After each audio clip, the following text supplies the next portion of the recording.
Hello students, मैं पवन sir आपकी अपनी नोबल एजुकेशन ग्रुप की ऑनलाइन क्लासेज में आपका स्वागत करता हूं और मैं ये उम्मीद करता हूं आप बढ़िया हैं, मस्त हैं, तंदुरुस्त हैं।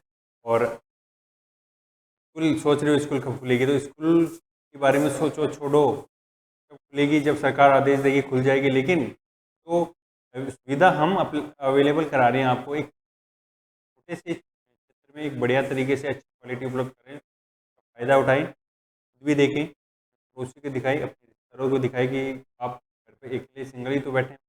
इससे अच्छा हमारी स्कूल के साथ, हमारी संस्था के साथ जुड़े और लाभ उठाएं। ठीक है, कि जो समय अपने पास गुजर रहा है वो वापस नहीं आने वाला है। इसी के साथ अपन एक नया टॉपिक पढ़ते हैं जिसका नाम है ध्वनि। अपना आज पार्ट है, उसका नाम क्या है? ध्वनि। और ध्वनि एक प्रकार की क्या होती है? ध्वनि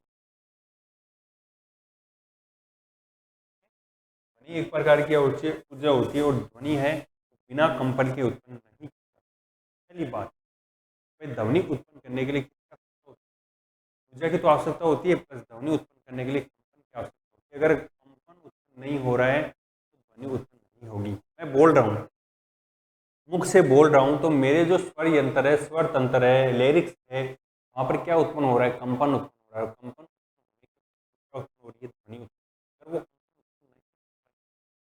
ध्वनि उत्पन्न क्या होता है कि अपने जो वक्र रज्जु या स्वर तंत्र होते हैं उसमें तनी झिल्लियाँ पाई जाती है। वक्र रज्जुओं की तनी झिल्लियाँ पाई जाती है, वो झिल्ली जैसे बंद हो जाती है, हवा का उस पर क्या लगता है? प्रेशर लगता है, प्रेशर लगता है, तो वो झिल्ली क्या करती है?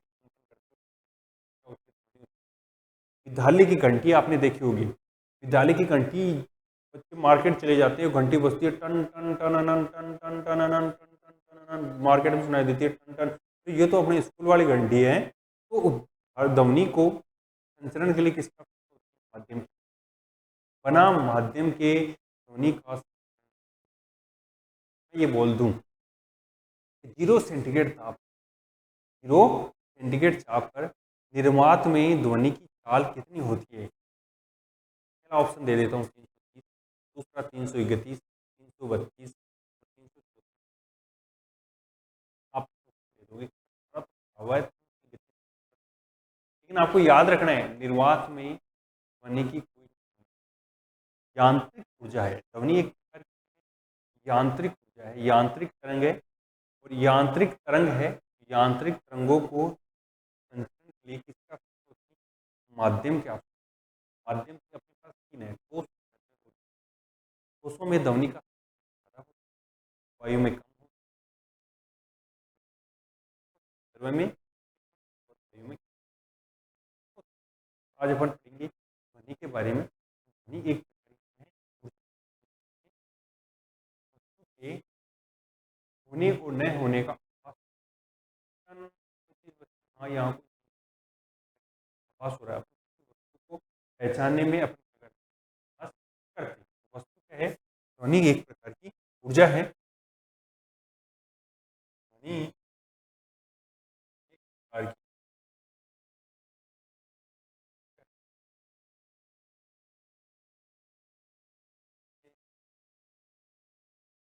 तो हमारी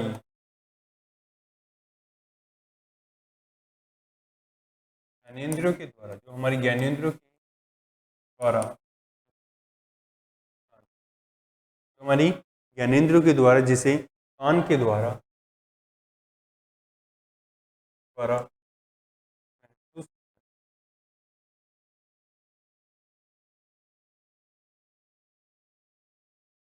की जाती है, महसूस की जाती है। ध्वनि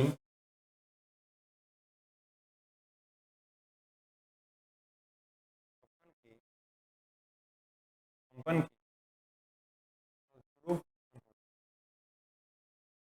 कंपन क्या होती है? स्वरूप उत्पन्न होती है।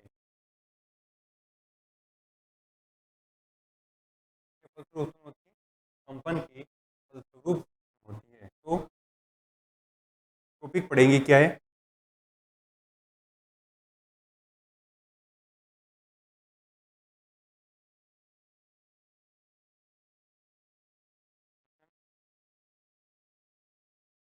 क्या ध्वनि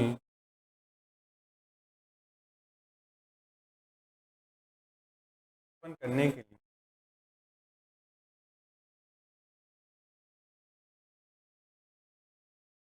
कंपन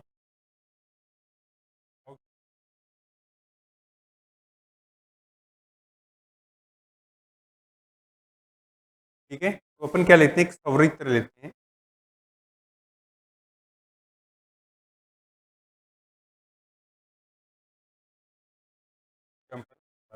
आंसर लिखोगे, हम एक त्रिभुज संवृत्त लेते हैं,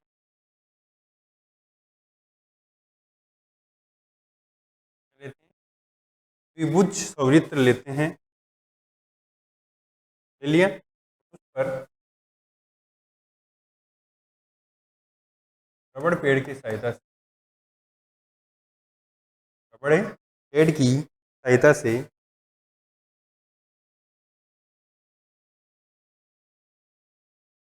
प्रहार करते, चोट मार, प्रहार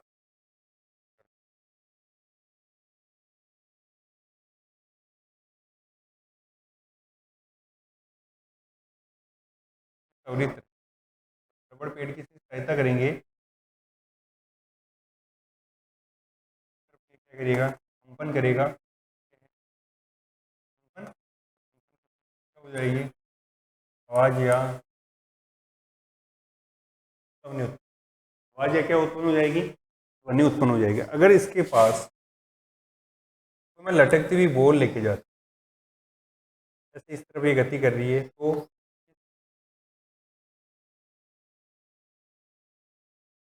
वस्तु में भी कंपन उत्पन्न हो जाता है, कंपन उत्पन्न।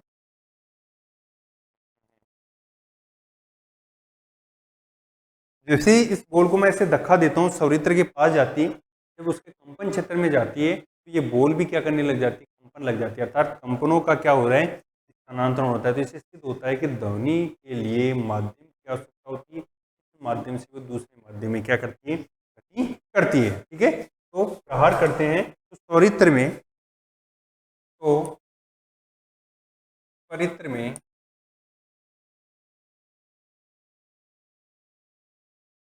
कंपन उत्पन्न होता है, कंपन के फलस्वरूप ध्वनि उत्पन्न होती है, कंपन के फलस्वरूप, कंपन के फलस्वरूप क्या उत्पन्न, ध्वनि उत्पन्न।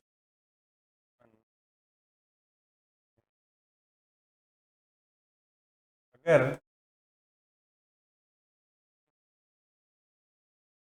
त्वरित्र के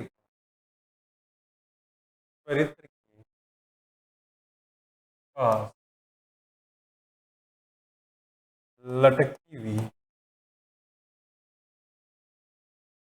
कोई, कोई धातु की कोई बॉल ले जाती,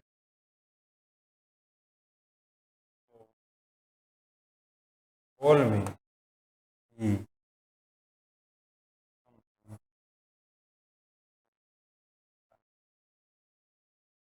क्या होते हैं, कंपन उत्पन्न होता है। इससे सिद्ध होता है कि सिद्ध होता है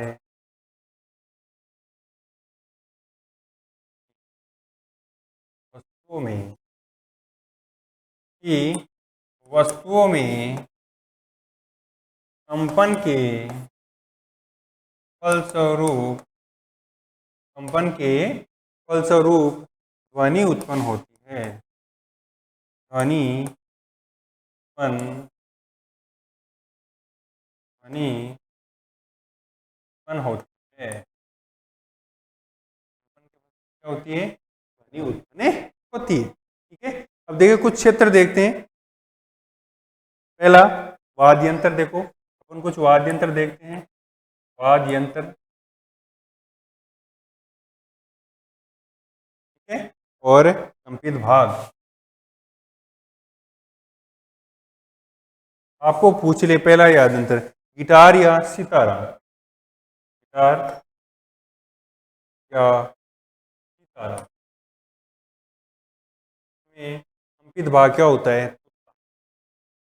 गिटार देखा होगा, हीरो फिल्मों में ऐसे हाथ में डाले हुए उसको ऐसे बजाते हैं। तो यहाँ वो जो एक गोल गोल चक्कर होता है जिसमें तार खींचे होते हैं, तारों को वो एक दूसरे के ऊपर ऐसे एक दूसरे को खींचते हैं, अलग अलग ध्वनि निकालते हैं, तो कंपित भाग क्या हो गया? तार हो जाता है। उसके बाद दूसरी बात करें, बांसुरी, बांसुरी, दूसरी बात क्या करें? बांसुरी, बांसुरी में कंपित भाग क्या होता है? बांसुरी के अंदर की ध्वनि, बांसुरी के अंदर की वायु, बांसुरी के अंदर की जो वायु है वो क्या करती है? कंपन करती है। ढोलक, ढोलक है तो क्या करता है? ढोलक का पर्दा, ढोलक का क्या होता है? जैसे ढम ढम ढम ढम ढम, तो वो पर्दा होता है, वो क्या करता है? कंपन करता है। फिर हारमोनियम, अगर अपन और बात करें किसकी? हारमोनियम की,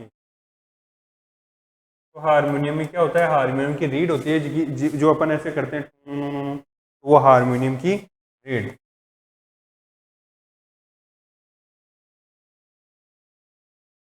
हारमोनियम की रीड है, क्या करती है? कंपन करने का कार्य करती है। हारमोनियम की रीड है, वो क्या करती है?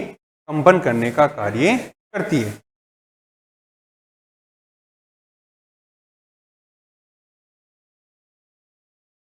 नोट करो, नोट करने के बाद आगे चलें।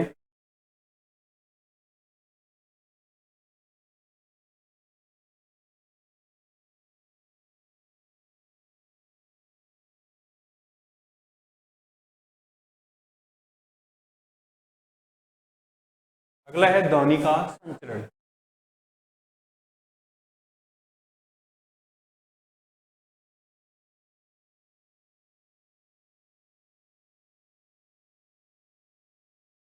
ध्वनि का संचरण कैसे होता है वो देखो। ध्वनि के संचरण के लिए माध्यम क्या कान, जिस क्षेत्र में ध्वनि उत्पन्न होती है उसको माध्यम बोलते हैं। ठोस में हो रही है तो ठोस माध्यम है, वायु में हो रही है तो वायु एक माध्यम है, जल में हो रही है तो जल एक है माध्यम। माध्यम में जैसे ही प्रहार करते हैं या ध्वनि उत्पन्न होती है तो वो क्या करती है? कंपन करती है। कंपन करने से अपनी ऊर्जा है कंपनों के रूप में वातावरण उस माध्यम में स्थित कणों को क्या कर देती है? स्थानांतरित कर देती है, और वो कण फिर आगे वाले कण में क्या कर देती है? स्थानांतरित करती है। इस प्रकार स्थानांतरित होती जाती है। वो स्थानांतरित होकर ये कणों के द्वारा अपने कान के पर्दे पर क्या करती है? कंपन करती है, ये विक्षोभ पैदा करती है। तो कान के पर्दे पर कंपन के फलस्वरूप अपन को क्या करती है? ध्वनि सुनाई देती है। तो सुनाई देने के लिए एक लंबे सिस्टम या माध्यम की आवश्यकता होती है। और माध्यम में उपस्थित कण है उनमें ऊर्जाओं का क्या होता जाता है? स्थानांतरण होता जाता है। एक कण दूसरे को ऊर्जा दे देता है, दूसरा ऐसे ऊर्जाओं का क्या होता है? स्थानांतरण होता जाता है। और स्थानांतरण के फलस्वरूप ध्वनि का माध्यम में क्या हो जाता है? परिवहन या चालन होता जाता है, और अंत में हमारे कान की पर्दे पर विक्षोभ पैदा करती है, कंपन करती है, और कंपन के फलस्वरूप ध्वनि देती है। तो लिखो कि ध्वनि का संचरण कैसे होता है कि वस्तु में कंपन जिस पदार्थ से होकर गुजरता है वह माध्यम कहलाता है। वस्तुओं में कंपन, वस्तुओं में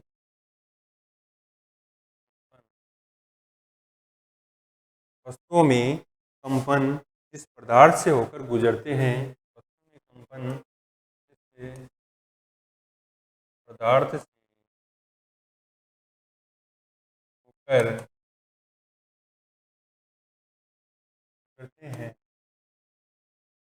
गुजरते हैं ये माध्यम कहते हैं। वह माध्यम कहलाता है। वह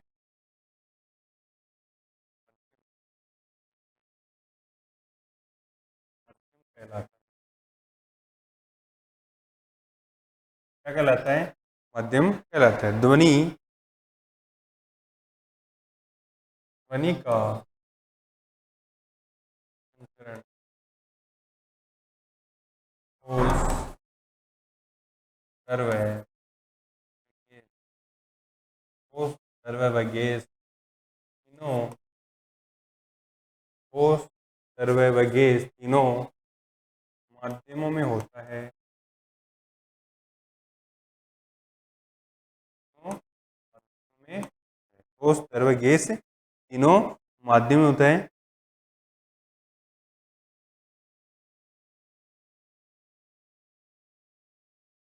जब किसी वस्तु में जब किसी वस्तु में कंपन उत्पन्न होता है, कंपन उत्पन्न होता है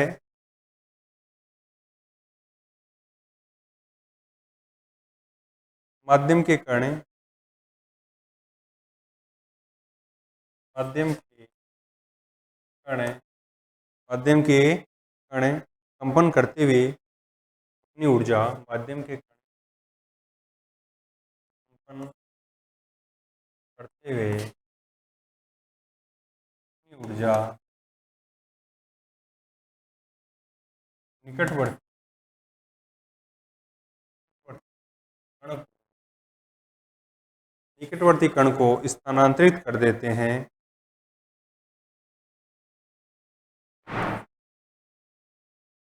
स्थानांतरित, निकटवर्ती कण को क्या कर देते हैं, स्थानांतरित कर देते हैं। यह क्रम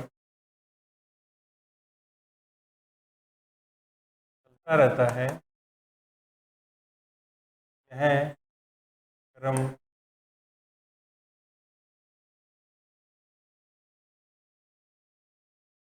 ध्वनि का स्थानांतरण,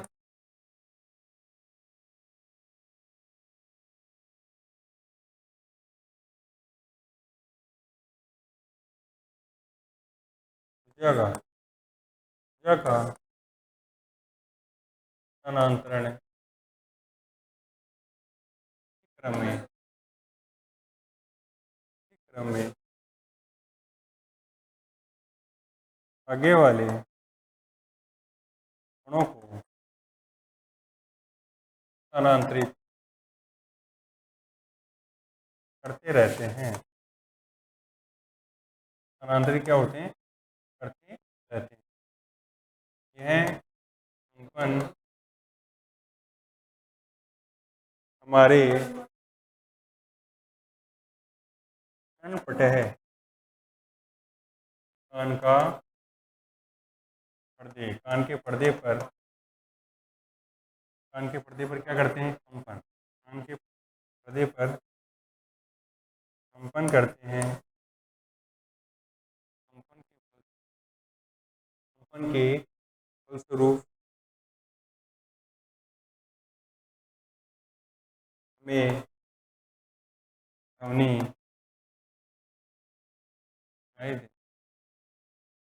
कंपन के फलस्वरूप हमें ध्वनि नहीं देती है।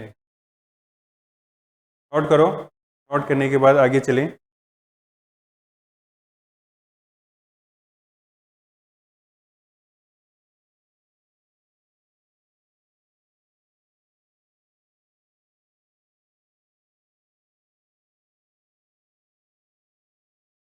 नोट कर लिया, नोट करने के बाद आगे चलें। वायु ध्वनि संचरण के लिए सबसे सामान्य माध्यम है। वायु ध्वनि संचरण के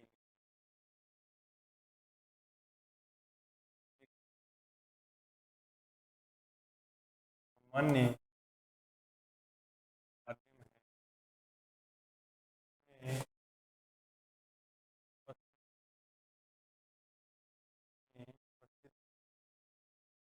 कणों के द्वारा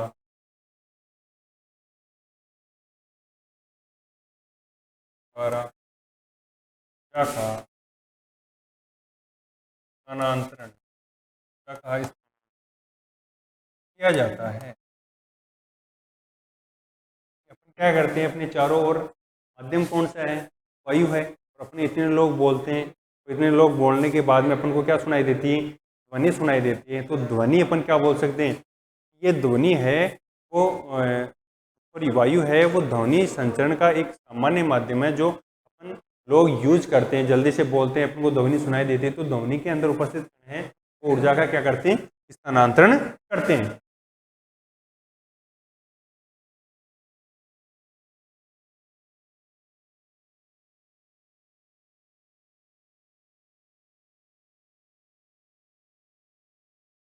जब कंपित वस्तु पीछे की ओर कंपित वस्तु पीछे की ओर गमन करती है तो उसे विरलन, क्या बोलते हैं, विरलन बोलते हैं। तो उसे विरलन कहते हैं। का जब वस्तु आगे जब वस्तु आगे की तरफ गति करती है तो उसे क्या कहते हैं, संपीड़न कहते हैं। तो उसे संपीड़न कहते हैं। संपीड़न व विरलन, संपीड़न व विरलन ध्वनि तरंग बनाती है।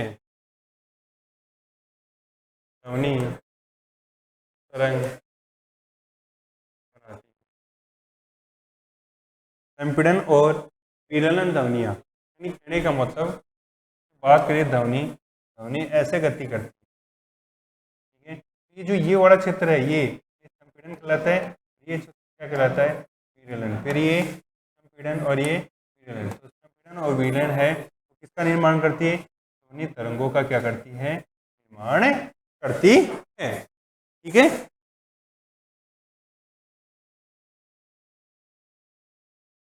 जो माध्यम से होकर संचरित करती है, जो माध्यम से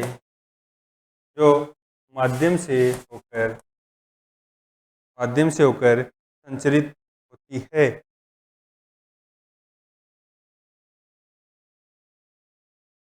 जो माध्यम से होकर संचरित करती है, कहाँ लिखना है, संपीड़न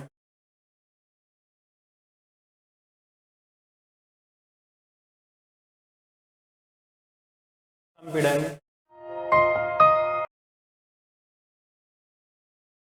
दाब का क्षेत्र होता है। किस दाब का क्षेत्र होता है, उच्च दाब का क्षेत्र होता है। और विरलन है वो निम्न दाब का क्षेत्रफल होता है। विरलन है वो निम्न दाब का क्षेत्रफल होता है। इस प्रकार क्या होती है, ध्वनि उत्पन्न होती है। तो संपीड़न है वो उच्च दाब का क्षेत्र होता है और विरलन है वो क्या होता है, निम्न दाब का क्षेत्रफल होता है, ठीक है। इसके बाद अपन पढ़ेंगे कि ध्वनि में कौन कौन से होते हैं, आयाम होता है, आवर्ती होती है, ठीक है। आयाम आवर्ती के बाद में अपन इनके बारे में अध्ययन करेंगे। थोड़ी सी टेक्निकल प्रॉब्लम आ गई है और टेक्निकल प्रॉब्लम के कारण क्लास थोड़ी सी रुक गई है, लेकिन अब कंटिन्यू चलेंगे अपन, ठीक है। तो क्या होता है, संपीड़न और विरलन की प्रोसेस होगी। और इन संपीड़न विरलन की प्रोसेस में जो अधिकतम ऊंचाई है उसको अपन क्या बोलते हैं, आयाम बोलते हैं। अधिकतम ऊंचाई को क्या बोलते हैं, आयाम कहते हैं। आयाम क्या होता है कि जैसे जैसे अपन देखते हैं, कभी वो देखा है, जैसे अपन बात करें कि अपन अपने शरीर की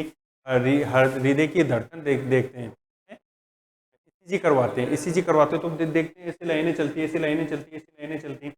ईसीजी के कारण क्या होता है, ईसीजी के कारण ही जो ध्वनि का है वो ऐसे वाइब्रेशन होता है। वाइब्रेशन के द्वारा मतलब अपना हृदय कंपन करता है और कंपन के द्वारा विलयन और संपीड़न, दाब का क्षेत्र और निम्न दाब का क्षेत्र, कौन सा, दाब का क्षेत्र और निम्न दाब का क्षेत्र बनता है, ठीक है। दाब का और निम्न दाब का क्षेत्र बनता है। तो अपन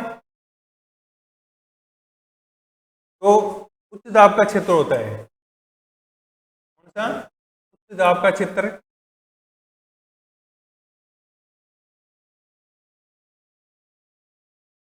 उच्च दाब का क्षेत्र, उच्च दाब का क्षेत्र तो कहलाता है संपीड़न व निम्न दाब का क्षेत्र विरलन कहलाता है। उसी के द्वारा का निर्माण होता है, यांत्रिक ऊर्जा का निर्माण होता है। इसी के द्वारा यांत्रिक ऊर्जा का अपने पास क्या होता है, निर्माण होता है, ठीक है। अगली क्या लिखनी है?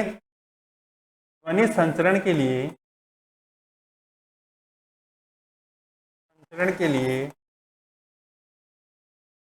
माध्यम की आवश्यकता, माध्यम की आवश्यकता, ध्वनि संचरण के लिए माध्यम की आवश्यकता। ध्वनि एक प्रकार की यांत्रिक तरंग होती है। कैसी तरंग होती है? यांत्रिक तरंगें होती है। तो ध्वनि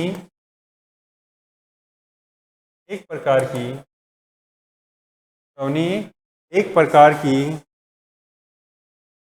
यांत्रिक तरंग होती है।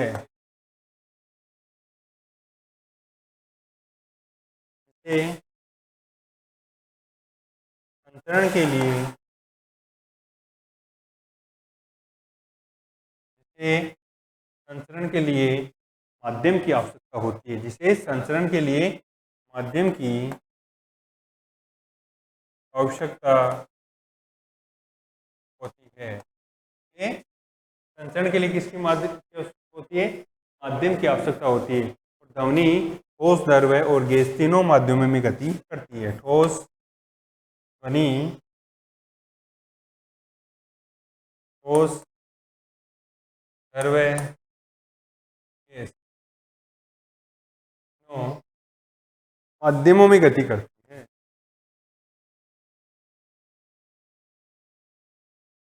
गति माध्यमों में क्या करती है? गति करती है।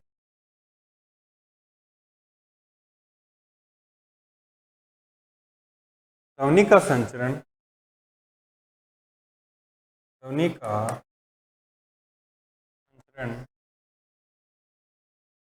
निर्वात में, ध्वनि का संचरण निर्वात में नहीं होता है, क्योंकि वहाँ पर